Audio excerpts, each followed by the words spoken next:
গ্ৰন্থৰ সুবাসত জীপাল শিক্ষানগৰী পাঠশালাত অনুষ্ঠিত অসম সাহিত্য সভাৰ ৭৭তম দ্বিবাৰ্ষিক অধিৱেশনৰ বাকৰি পঢ়ুৱৈৰ ভিৰে আশা নমাইছে প্ৰকাশক বিপণীৰ গ্ৰন্থৰ সুবাসেৰে উখল মাখল অসম সাহিত্য সভাৰ ৭৭তম পাঠশালা অধিৱেশনৰ বাকৰি ইপিনে সাহিত্য সভাৰ অধিৱেশনত পুৱাৰে পৰা গ্ৰন্থমেলাত ভিৰ কৰা পৰিলক্ষিত হৈছে পঢ়ুৱৈৰ উল্লেখযোগ্য যে ৩১ জানুৱাৰীৰ পৰা ৪ ফেব্ৰুৱাৰীলৈ ৫ দিনীয়া বৰ্ণাঢ্য কাৰ্যসূচীৰে শিক্ষানগৰী পাঠশালাত অনুষ্ঠিত হৈছে অসম সাহিত্য সভাৰ ৭৭তম পাঠশালা অধিৱেশন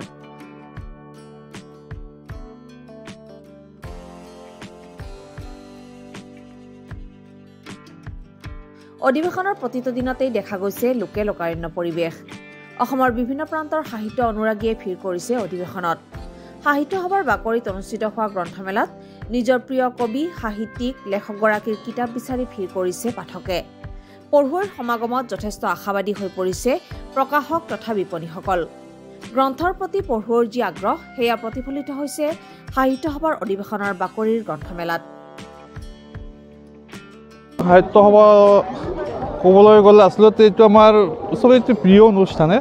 তো মই এইখিনি অনুষ্ঠানলৈ আহি যথেষ্ট আনন্দিত হৈছোঁ যথেষ্ট সুখ অনুভৱ কৰিছোঁ মই আগে পিছে যদিও আহিছোঁ কিন্তু প্ৰতিনিধি লৈ অহা নাছিলোঁ আজি এইবুলি প্ৰতিনিধি প্ৰথম হৈ আহিছোঁ তো মোৰ যথেষ্টখিনি অভিজ্ঞতা হ'ল প্ৰতিনিধি হিচাপে আহিলে কেনেকৈ কি কৰিব লাগে বা অসম সাহিত্য আচলতে কি আমি এনে কামৰূপ ডিষ্ট্ৰিক্টৰ বকৰ পৰা আহিছোঁ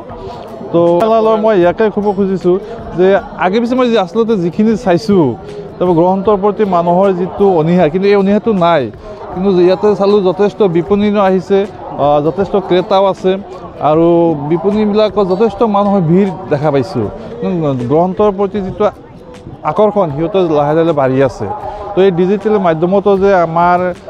নৱপ্ৰজন্ম গ্ৰন্থৰ প্ৰতি যে আকৰ্ষণ এটা বাঢ়িছে এইটো এটা শুভ লক্ষণ বুলি মই ভাবোঁ আপোনাৰ ভিৰ বৰ্তমান হৈ আছে কিন্তু কিতাপ কিনাৰ পৰিৱেশটো নাই দেখোন এতিয়ালৈকে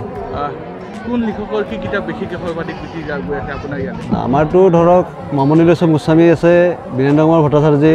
হিতেশ ডেকা চন্দ্ৰন গোস্বামীৰ আছে জয়শ্ৰী গোস্বামী মহন্তৰ আছে সেইবিলাক কিতাপ আহি আছে ৰাচনাবালকৰ পাটকাই ৰাচনাবালকৰ কিতাপ ওলাইছে নতুনকৈ ইপাৰ আৰু সিপাৰ নতুন কিতাপ আৰু জয়শ্ৰী মহন্তৰ এইবাৰ নতুনকৈ ওলাইছে আমাৰ বুক ফেয়াৰত গুৱাহাটী বুক ফেয়াৰত এই বিদ্যুৎ বুলি এখন যথেষ্ট বিক্ৰী হৈ আছে কি আশা কৰে যিহেতু আজি 3টাকৈ দিন গ'ল আৰু 2টা দিন আছে কি আশা কৰে আমি ভাল হ'ব বুলি ভাবি আছোঁ সাহিত্য সভা সদায় ভালে হৈ থাকে কিন্তু এতিয়া আজিৰ দিনটো আৰু কালিৰ দিনটো আছে যেতিয়া ভাল হ'ব বুলি ভাবি আছোঁ